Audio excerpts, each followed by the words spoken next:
Hey guys, welcome back to the channel study portal academy पर आप सभी लोगों का एक बार फिर से स्वागत है। और आज की इस वीडियो को हम लेकर आए हैं ईएमआरएस अकाउंटेंट की जो तैयारी कर रहे हैं, जो भी किसी भी अकाउंटेंट पोस्ट की तैयारी कर रहे हैं, उनके लिए सबसे इंपॉर्टेंट है। तो हम कुछ पिछले सालों में पूछे गए पर्सन को यहाँ पर डिस्कस करेंगे, क्या क्या क्वेश्चन हैं, किस तरीके के क्वेश्चन आपको ईएमआरएस अकाउंटेंट में देखने को मिलेंगे, वो हम यहाँ पर डिस्कस करेंगे। जो जर्नल पेपर है आपका, जैसे कि हिंदी है, इंग्लिश है, मैथ है, रीजनिंग है, जीके और कंप्यूटर, इस तरीके के पोर्शन के लिए हम मॉक टेस्ट सीरीज जल्द ही लेकर आ रहे हैं, वो भी आपको मिल जाएगी। वो जर्नल पेपर आप वहां से तैयार कर सकते हैं। इस वीडियो में स्पेसिफिक हमारा जो पोर्शन रहेगा वो रहेगा कि जो आपका अकाउंट स्पेसिफिक का पोर्शन है, जो आपका 40 मार्क्स का जो पेपर आता है अकाउंट स्पेसिफिक का, उसमें किस टाइप के क्वेश्चंस आएंगे। क्योंकि बहुत सारे बच्चों को डाउट है, यहाँ पे बहुत सारे सोच रहे हैं कि बहुत ज्यादा हाई लेवल रहेगा या फिर +1 +2 का लेवल है, ग्रेजुएशन है, पोस्ट ग्रेजुएशन है, वो कुछ को समझ नहीं आ रहा है। तो आज की इस वीडियो में हम उन सभी क्वेश्चंस को डिस्कस करेंगे जो लास्ट ईयर्स में पूछे गए हैं, ताकि आपको यहाँ पर आइडिया लग जाए। तो अगर आप भी ईएमआरएस अकाउंटेंट की तैयारी कर रहे हैं, अगर अभी तक आप लोगों ने चैनल को सब्सक्राइब नहीं किया है तो चैनल को सब्सक्राइब कर लीजिए, साथ ही बेल आइकन को प्रेस कर लें, ताकि जैसे वीडियो अपलोड की जाती है उसकी नोटिफिकेशन आप सभी लोगों को मिल सके। इसके अलावा भी जैसे लैब अटेंडेंट है, हॉस्टल वार्डन है, या teaching post, TGT, PGT, principal, vice principal, सभी के लिए वीडियो जल्द ही आएंगी। प्रिंसिपल के लिए ऑलरेडी हमने टेस्ट सीरीज शुरू कर रखी है, वो भी आप देख सकते हैं। आप हमें सोशल मीडिया पर फॉलो कर सकते हैं, और आपको हर एक अपडेट मिलती रहे तो आप हमें व्हाट्सएप कर सकते हैं अपना नाम, सिटी और एग्जाम नाम के साथ, ताकि आपको हर एक अपडेट जो है आपके एग्जाम से रेलिवेंट मिल सके। स्टडी पोर्टल एक वन स्टॉप सोल्यूशन है स्पेसिफिकली फॉर टीचिंग एग्जाम्स, जहां पर आपको live courses, recorded batch, test series, interview batches और नोट्स भी कोरियर के माध्यम से मिल जाते हैं। आप हमारी ऐप डाउनलोड कर सकते हैं स्टडी पोर्टल एकेडमी, जिसका लिंक आपको एंड्रॉइड और आईफोन दोनों के लिए नीचे डिस्क्रिप्शन बॉक्स में मिल जाएगा। और यहां पर हमारा ईएमआरएस अकाउंटेंट का कोर्स भी अवेलेबल है, जिसको आप परचेज कर सकते हैं। रिकॉर्डेड कोर्स है और आप अपनी तैयारी शुरू कर सकते हैं। अगर अभी तक आपके पास बुकलेट नहीं है, अगर हम बात करें सिर्फ स्पेसिफिक पोर्शन की, तो आप स्पेसिफिक पोर्शन की पीडीएफ परचेज कर सकते हैं। नीचे डिस्क्रिप्शन बॉक्स में इसका लिंक दिया गया है। हिंदी मीडियम और इंग्लिश मीडियम दोनों में ही अवेलेबल है। या फिर अगर आप कंप्लीट बुक चाहते हैं, इंग्लिश मीडियम या हिंदी मीडियम या फिर अकाउंट स्पेसिफिक, सभी ऑप्शंस आपके पास अवेलेबल है। आप अपनी जरूरत के हिसाब से वो बुकलेट खरीद सकते हैं। ये अमेजोन और फ्लिपकार्ट दोनों पर ही अवेलेबल आपको मिल जाएगी।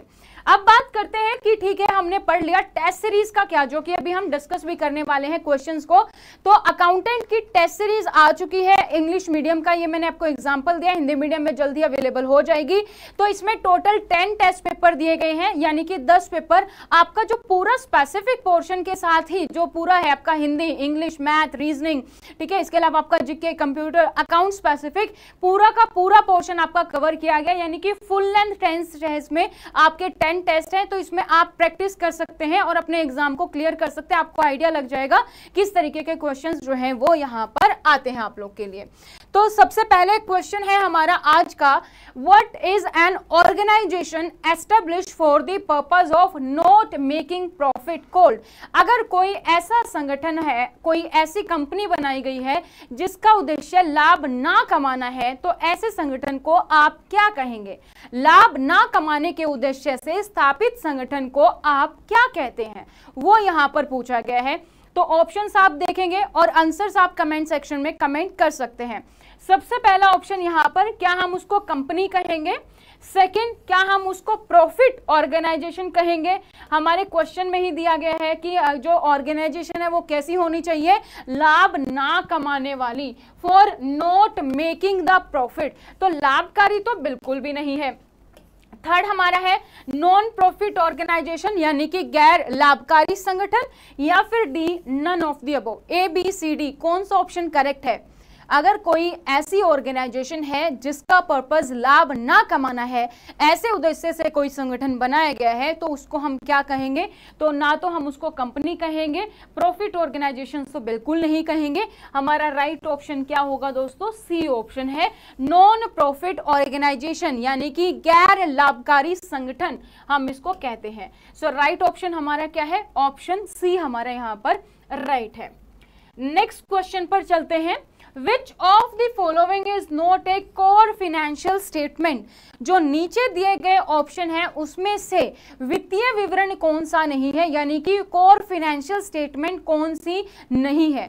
जब भी ऐसे क्वेश्चन आते हैं तो आपको कुछ टिप्स का ध्यान रखना होता है जब भी आप एग्जाम में कोई क्वेश्चन को कर रहे हैं। यहाँ पे देखो नहीं दिया गया है, तो हमें अगर हम ऑप्शंस पढ़ रहे हैं तो हमें सारे ऑप्शंस पढ़ने हैं, फिर हमें आंसर देखना है कि ये नहीं कि हाँ ये इनकम स्टेटमेंट है, ये तो फाइनेंशियल है, चलो इस पर टिक कर देते हैं। क्वेश्चन क्या है, नहीं है दिया गया है। तो आप जब भी आंसर कर रहे हैं एक तो क्वेश्चन की स्टेटमेंट को बहुत ही ध्यान से पढ़े, क्योंकि हम में से बहुत सारे लोग गलती करते हैं। एग्जाम्पल के तौर पर अगर आप मैथ का कोई क्वेश्चन सोल्व कर रहे हैं, आपने एक्स माना और आपने एक्स की वैल्यू निकाल भी ली, तो हमारे पास वो आंसर में मिल जाती है और हम उसको टिक कर देते हैं। लेकिन हम क्वेश्चन में जाते हैं तो हमें पता चलता है कि 3x की वैल्यू पूछी गई थी और हमने x वाली पे टिक भी कर दिया। तो क्वेश्चन ना सही से पढ़ने पर हम बहुत सारे आंसर्स को गलत करते हैं, इसीलिए क्वेश्चन को सबसे पहले आप सही से पढ़े। तो इनमें आपको बताना है कि कौन सा फाइनेंशियल स्टेटमेंट नहीं है। ऑप्शन ए है द इनकम स्टेटमेंट यानी कि आय विवरण, बी है स्टेटमेंट ऑफ कैश फ्लो यानी कि नगद आमद विवरण, थर्ड है आपका ट्रायल बैलेंस और फोर्थ है आपका बैलेंस शीट। इनमें से कौन सा आपका फाइनेंशियल स्टेटमेंट नहीं है?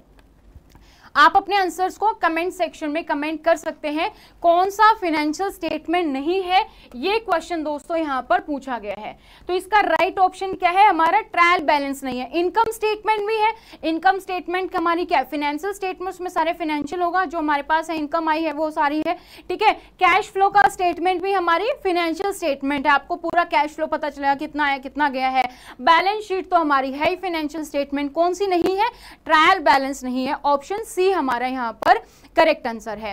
तो ट्रायल बैलेंस जो है हमारी वो नहीं है। So running a trial balance is an intermediary step होता है हमारे फाइनेंशियल क्लोज का, ना कि फाइनेंशियल स्टेटमेंट का। कोर फाइनेंशियल स्टेटमेंट जैसे कि income statement, balance sheet, statement of cash flow, statement of retained earning and the notes to the financial statement, ये सभी फाइनेंशियल स्टेटमेंट है। ट्रायल बैलेंस हमारा एक स्टेप है फाइनेंशियल क्लोज में, ना कि फाइनेंशियल स्टेटमेंट है। नेक्स्ट क्वेश्चन पर बढ़ते हैं। The surplus or deficit revealed by income and expenditure account is transferred to surplus, एक ज्यादा बेसिकली एक मात्रा से ज्यादा, surplus या deficit यानी कि कमी, revealed by income and expenditure account is transferred to, अगर आपका आय और व्यय यानी कि जितने आपने कमाया और जितने आपने खर्च किया, income and expenditure, अगर अकाउंट द्वारा बरकट, अधिशेष यानी कि सरप्लस या फिर घाटा, डेफिशिट को स्थानांतरित कर दिया जाता है कहां पर? अगर आपका ये अकाउंट है इनकम एंड एक्सपेंडिचर अकाउंट में से अगर आपको सरप्लस और डेफिशिट दिखाना है तो वह आप कैसे ट्रांसफर करते हैं? ऑप्शन है लाभ हानि खाता यानी कि receipt and payment account, B लाभ हानि खाता basic profit and loss account, C आपका कैपिटल अकाउंट पूंजी खाता, या फिर डी कैपिटल फंड पूंजी निधि। सोच के आंसर दीजिएगा, बहुत इजी क्वेश्चंस हैं, बहुत ज्यादा डिफिकल्टी लेवल नहीं आता है। आपका बेसिक आपके सबसे पहले क्लियर होनी चाहिए, चाहे आप कोई भी एग्जाम दे रहे हो। अगर आपके बेसिक क्लियर है तो बहुत सारे क्वेश्चंस के आप आराम से आंसर दे सकते हैं। तो अब जो है यहाँ पर आपको बताना है कि अगर आपका इनकम एंड एक्सपेंडिचर अकाउंट है उसमें आपका सरप्लस और डेफिशिट यानी कि ज्यादा और घाटा, जो आपने कमाया और जो आपका घाटा, वो आपको दिखाना है, तो किस में आएगा? वो सारा आपका कैपिटल फंड में। ऑप्शन डी इज करेक्ट है, कैपिटल फंड। नेक्स्ट क्वेश्चन पर चलते हैं। What is the main objective of financial accounting? Financial accounting का, FA का मेन ऑब्जेक्टिव क्या है? वित्तीय लेखांकन जो हम यूज करते हैं इसका मुख्य उद्देश्य क्या है? क्या होता है इसमें? ऑप्शन है profit and loss account only, क्या ये सिर्फ एक लाभ और हानि खाता है? Option B balance sheet only, क्या ये सिर्फ एक बैलेंस शीट है? Option C both PL account and balance sheet, दोनों को मिला के फाइनेंशियल अकाउंटिंग होती है, PL sheet, profit and loss account और बैलेंस शीट, या फिर option D trial balance only, क्या ये सिर्फ केवल ट्रायल बैलेंस है? फाइनेंशियल अकाउंटिंग का मेन ऑब्जेक्टिव क्या है? ऑप्शन ए, बी, सी और D, which option is correct? What is the main objective of financial accounting? क्या है इसका उद्देश्य? तो फाइनेंशियल अकाउंट का जो यहाँ पर उद्देश्य है क्या है, दोनों ही होते हैं फाइनेंशियल अकाउंट में। आप किसी भी कंपनी का प्रॉफिट एंड लॉस भी बता रहे हो कि कितना पीएल है, यानी कि उस कंपनी का उस टाइम पर कितना प्रॉफिट और लॉस है, और साथ ही बैलेंस शीट भी, दोनों को मिला के ही हमारा क्या है फाइनेंशियल अकाउंटिंग, ये इसका मेन ऑब्जेक्टिव है, प्रॉफिट एंड लॉस अकाउंट और बैलेंस शीट हमारा। नेक्स्ट क्वेश्चन है हमारा, debit the receiver credit the giver is rule for. Debit the receiver and credit the giver, यानी कि ये सबसे अकाउंटेंट जो आपने पढ़ी होगी +1 +2 में भी सबसे बेसिक रूल आता है हमारा, debit the receiver credit the giver. तो ये जो नियम है ये क्या है बेसिकली, कि जो आपको प्राप्त करता है उसको आप डेबिट करो और देने वाले को क्रेडिट करो। तो पर्सनल अकाउंट है ये व्यक्तिगत खाता, या फिर टेंजिबल रियल अकाउंट यानी कि मूर्त वास्तविक खाता है, सी आपका नाम मात्र खाता यानी कि नॉमिनल अकाउंट है, या फिर option D representative personal account प्रतिनिधि व्यक्तिगत खाता। क्या कहेंगे आप इसको, debit the receiver credit the giver. सबसे बेसिक जब आपने अकाउंट पढ़नी शुरू की थी आपके टीचर ने सबसे पहले यही रूल बताया होगा कि debit the receiver credit the giver, ये आपको समझ आ गया तो मतलब अकाउंट की शुरुआत हो गई आपकी समझने की। तो क्या है ये, व्यक्तिगत खाता है, मूर्त वास्तविक खाता है, नॉमिनल अकाउंट है, या फिर रिप्रेजेंटेटिव पर्सनल अकाउंट है। ये आपका क्या है, पर्सनल अकाउंट की जो भी है personal account, debit the receiver credit the giver. Interest earn is, जो आप इंटरेस्ट अर्न करते हो वो क्या है, अर्जित ब्याज। इंटरेस्ट अर्न इज अर्जित ब्याज, जो आपने ब्याज कमाया है वो क्या है। ऑप्शन ए पर्सनल अकाउंट कंपनी, व्यक्तिगत खाता कंपनी है, बी आपका रियल अकाउंट है, सी नॉमिनल अकाउंट यानी कि नाममात्र खाता है, या डी इनटेंजिबल रियल अकाउंट यानी कि अमूर्त वास्तविक खाता है। क्या कहेंगे आप इसको, जो भी आप इंटरेस्ट कमा रहे हैं, इंटरेस्ट अर्न इज क्या है, personal account company, real account, nominal account, या फिर इनटेंजिबल रियल अकाउंट, इसको आप क्या कहेंगे, जो भी आपने इंटरेस्ट कमाया है। तो आप अपने आंसर्स कमेंट सेक्शन में साथ साथ लिख सकते हैं, फिर देख सकते हैं कि आपकी तैयारी कहां तक पहुंची है। ऑप्शन सी यहां पर आंसर है nominal account, C option nominal account का ये हमारा एग्जांपल है। नेक्स्ट इज इन्वेस्टमेंट, जो आप इन्वेस्टमेंट करते हैं, निवेश करते हैं, उसको वो क्या है, पर्सनल अकाउंट है, व्यक्तिगत खाता, रियल अकाउंट यानी कि वास्तविक खाता है, नॉमिनल अकाउंट यानी कि नाममात्र खाता है, या फिर प्रतिनिधि व्यक्ति खाता, रिप्रेजेंटेटिव पर्सनल अकाउंट। क्या कहते हैं आप इसे, इन्वेस्टमेंट क्या है। यहाँ पर मैंने हिंदी को ट्रांसलेट किया तो कुछ वर्ड आपको हो सकता है कि कुछ और आपने पढ़े हो, सो आप इंग्लिश से रेफर कर सकते हैं। Investment is personal account, real account, nominal account और रिप्रेजेंटेटिव पर्सनल अकाउंट। क्या कहते हैं आप इसे, तो निवेश जो हमारा है वो क्या है हमारा, इन्वेस्टमेंट जो हमारा है वो हमारा आता है रियल अकाउंट में। जो भी आप इन्वेस्टमेंट करते हो that is real account, option B, ठीक है, real account. Profit and loss account start with, जो भी आपका लाभ हानि खाता है वो कैसे प्रारंभ होता है, उसको आप net profit, net loss, gross profit या none of the above. Profit and loss account हमारा किससे स्टार्ट होता है, कि नेट प्रॉफिट क्या है, नेट लॉस क्या है, या फिर ग्रॉस प्रॉफिट या none of the above, which is correct. Profit and loss account start with net profit से शुभ लाभ, नेट लॉस शुद्ध घाटा, ग्रॉस प्रॉफिट सकल लाभ, या नन ऑफ द अबव, इनमें से कोई नहीं। तो profit and loss accounts starts with, ये जो अकाउंट है वो किससे स्टार्ट होता है हमारा, ग्रॉस प्रॉफिट कितना है, कि प्रॉफिट हटा दिया हमने, लॉस हटा दिया, अब प्रॉफिट एंड लॉस अकाउंट से हमारा कि ग्रॉस प्रॉफिट हमारे पास कितना है, वो हमारा ऑप्शन सी इज करेक्ट है। ये हम डिस्कस कर चुके हैं कि लाभ न कमाने वाली, क्वेश्चन रिपीट है यहाँ पर। नेक्स्ट क्वेश्चन पर बढ़ते हैं। The revenues and expenses of a company are displayed in which statement. अगर हमें किसी कंपनी का एक एक्सपेंसेस और रेवेन्यू दिखाना है कि कितना उनका रेवेन्यू कमाए उन्होंने, कितना उनका एक्सपेंसेस है, यानी कि किसी कंपनी का कितना राजस्व है और कितना व्यय है, अगर हमें ये दिखाना है तो हमें इसको किस में विवरण कर सकते हैं, balance sheet, cash flow statement होगा, इनकम स्टेटमेंट या none of the above. Balance sheet, cash flow statement, income statement या none of the above, which is correct. Revenue and expenses of a company are displayed in which statement, किसी भी company के राजस्व और व्यय को आप कैसे प्रदर्शित करते हैं, कैसे डिस्प्ले करते हैं, कैसे रिप्रेजेंट करते हैं, बैलेंस शीट में, कैश फ्लो स्टेटमेंट में, इनकम स्टेटमेंट, या फिर none of the above, which is correct. So बात करें अगर हम रेवेन्यू एंड एक्सपेंसेस, तो वो हम कैसे डिस्प्ले करते हैं, वो हम करते हैं कि इनकम स्टेटमेंट क्या है, revenue and expenses are displayed in, revenue and expenses of a company are displayed in which statement, income statement, option C is correct.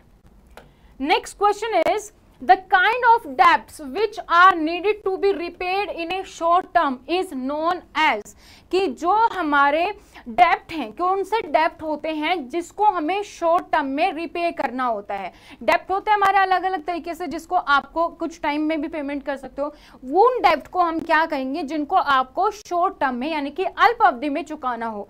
तो जिस प्रकार के ऋण को अल्पावधि में चुकाना आवश्यक होता है उसे आप क्या कहते हैं, वो आपकी फिक्स्ड लायबिलिटीज है यानी कि निश्चित देनदारी है, करंट लायबिलिटीज यानी कि वर्तमान देनदारियां, सी डेप्रिशिएटिंग एसेट्स यानी कि संपत्ति का मूल्यह्रास, या फिर इंटेंजिबल एसेट यानी कि अमूर्त संपत्ति। तो अगर कोई ऋण हमें जल्दी से जल्दी चुकाना है तो हमारी क्या है, एक तो वो देनदारी है, तो कौन सी, फिक्स्ड है, करंट है, डेप्रिशिएटिंग एसेट है, या इंटेंजिबल एसेट है हमारा। तो राइट ऑप्शन हमारा क्या है, देनदारी है, और अल्पावधि में अल्पावधि में देना है यानी कि जितना जल्दी शॉर्ट पीरियड में यानी कि करंट, तो हमारी करंट लायबिलिटीज है, ऑप्शन बी इज करेक्ट कि वर्तमान देनदारी है हमारी, क्योंकि जल्दी से जल्दी देना है, तो करंट लायबिलिटीज वर्तमान देनदारी हम उनको बोलते हैं।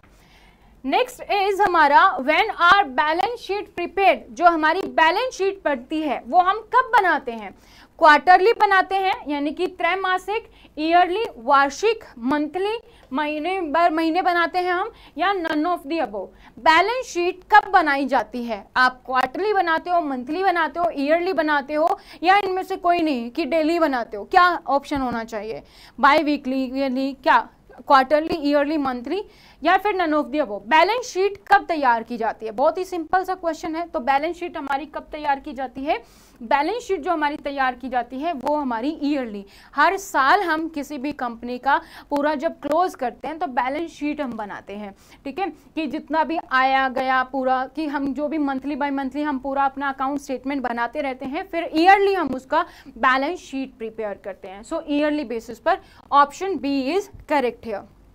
नेक्स्ट क्वेश्चन, अभी हालांकि हमने इसको डिस्कस किया था, ग्रॉस प्रॉफिट का क्वेश्चन आया था, तो उसी को अब आपका फॉर्मूले के अकॉर्डिंग पूछा गया है कि ग्रॉस प्रॉफिट यानी कि सकल लाभ जिसको हम बोलते हैं वो क्या होता है। Option A sales minus purchase, यानी कि जितनी भी आपने बिक्री की अगर उसमें से जितनी भी आपने खरीद की वो अगर हम घटा दें तो क्या आपका ग्रॉस प्रॉफिट होगा। Option B sales minus cost of product sold, यानी कि जितने भी आपने सेल की उसमें से आपने जो उतने भी प्रोडक्ट्स बेचे हैं उनकी लागत कितनी थी, उनकी कॉस्ट कितनी थी, वो घटा दे तो हमारा ग्रॉस प्रॉफिट होगा। Option C cost of product sold plus opening stock, या फिर जितने भी हमने प्रोडक्ट सोल्ड किए प्लस ओपनिंग स्टॉक को मिला दे तो हमारा ये होगा। या फिर option D net benefit minus cost, कि जितना आपका प्रॉफिट हुआ उसमें से आप अपनी कॉस्ट घटा दोगे तो आपको ग्रॉस प्रॉफिट होगा। तो ग्रॉस प्रॉफिट आपको बताना है, तो इसमें से आप देखो कौन सा ऑप्शन आपको यहाँ पर करेक्ट लग रहा है। ऑप्शन ए, बी, सी और डी, बहुत ही आसान सा है, विच इज करेक्ट।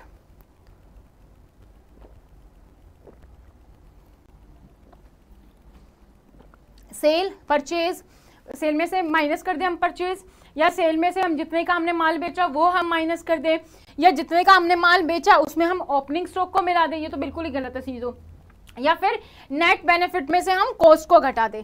तो कौन सा ऑप्शन यहाँ पर करेक्ट होगा, हमने ऊपर भी इसको डिस्कस किया, तो हमारा राइट ऑप्शन क्या है कि जितने भी आपने सेल की है उसमें से हमारे पास जितने का हमने माल बेचा उसको हम माइनस कर दें। जैसे कि अगर मैंने कोई चीज़ 100 रुपये की बेची है और उसकी जो मेरी कॉस्ट है, मुझे जो बनने की कॉस्ट है वो 50 रुपये है, तो मेरे पास क्या हो गया, 50 रुपये का ग्रॉस प्रॉफिट हो गया, क्योंकि मैंने उस आइटम को 100 रुपीज़ में बेचा, जो मेरे पास जो कॉस्ट है उसकी प्रोडक्शन की वो 50 रुपए थी, तो मुझे स्ट्रेट ग्रॉस प्रॉफिट 50 का हो गया। Next is GeM. What is GeM, GeM क्या है, जेम क्या है, जेम जेम हमारा क्या होता है? जेम अगर आपने नहीं पढ़ा है तो आपका पूरा टॉपिक दिया गया है। जीएफआर होता है हमारा जनरल फाइनेंशियल रूल, ठीक है। अभी 2019 आ चुका, हमारा 2017 का अपडेट आ चुका है। उसमें अगर आप उसको देखेंगे तो उसमें आपका चैप्टर नंबर 6 जो है procurement of goods and services, उसमें ये आपका है। तो ये जेम पोर्टल के बारे में बात की गई है। What is GeM? जेम की फुल फॉर्म क्या है? GeM stands for government money, सरकारी पैसा। सेकंड, गवर्नमेंट ई मार्केटिंग, सरकारी ई मार्केटिंग। सी आपका गवर्नमेंट ई मार्केट प्लेस, सरकारी ई मार्केट प्लेस, या फिर गुड्स ई मार्केट प्लेस। तो जी में हमारा एक तो कि गुड्स तो नहीं है, गवर्नमेंट है, तो ए बी सी में से 3। गवर्नमेंट ई भी है यहाँ पे ई नहीं है, तो ये वाला ऑप्शन भी खत्म। अब बच गए हमारे 2, इन दोनों में से है। और गवर्नमेंट हमारा क्या है? जेम क्या है हमारा? एक पूरा मार्केट प्लेस ही है। So government e market place है हमारा, मार्केटिंग नहीं है, ये एक गवर्नमेंट ई मार्केटिंग प्लेस है। एक ऐसा पोर्टल जहां पर गवर्नमेंट ऑर्गेनाइजेशन खरीद या बिक्री कर सकते हैं, ऑक्शंस कर सकते हैं, बिडिंग यूज कर सकते हैं। तो वो जो भी आइटम उनको जरूरत है अपने डेली यूज में, वो अपना आइटम अगर जेम पर अवेलेबल है, चाहे वो गुड्स हो, सर्विसेज हो, कोई कंसल्टेंट हायर करना हो, तो वो हमारा जेम पोर्टल से होता है। सो जेम की फुल फॉर्म क्या है? Government e marketplace. Option C is correct है। नेक्स्ट क्वेश्चन अगेन आपका जेम से है। Depending on the nature of goods the suppliers will be registered for a fix period between. अब जो ये जेम पोर्टल है, इस पर हमारे, मैंने क्या बोला अभी कि जेम पोर्टल से आप कोई भी गुड्स और सर्विसेज परचेज कर सकते हो, यानी कि कोई तो होगा यहाँ पे सेलर, तभी हम परचेज कर सकते हैं। तो जो ये सेलर रजिस्टर होगा, इसके नेचर पर कि क्या टाइप की गुड्स या किस टाइप की सर्विसेज दे रहा है, इस नेचर पर डिपेंड करता है कि ये कितने टाइम तक होगा। तो वो पीरियड कितना हो सकता है, मिनिमम कितना है और मैक्सिमम कितना है, कि कितने फिक्स पीरियड के लिए होगा। सामान की प्रकृति के आधार पर आपूर्तिकर्ताओं को एक निश्चित अवधि के लिए पंजीकृत किया जाता है, यानी कि रजिस्टर किया जाता है। वो कितना है? 1 to 2 year, 1 to 3 year, 2 to 3 year, या फिर 2 to 5 ईयर। वो हमारा कितना होता है ये आपको यहाँ पर बताना है। तो वो हमारा जो होता है वो हमारा कितना होता है? 1 to 3 ईयर होता है, 1 से 3 साल होता है। कम से कम 1 साल, ज़्यादा से ज़्यादा 3 साल। इसके बाद वो सप्लायर दोबारा रिन्यू करवा सकता है या फिर दोबारा से अप्लाई कर सकता है। नया सप्लायर कभी भी ऐड हो सकता है अगर वो कंडीशंस को फॉलो करता है।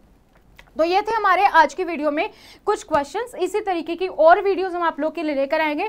तो इस वीडियो को लाइक करें और अपने दोस्तों के साथ, जहां पर भी आप अपने स्टडी सर्कल में पढ़ते हैं, वहां पर आप इस वीडियो को जरूर शेयर करें, व्हाट्सएप पर, फेसबुक पर, टेलीग्राम पर।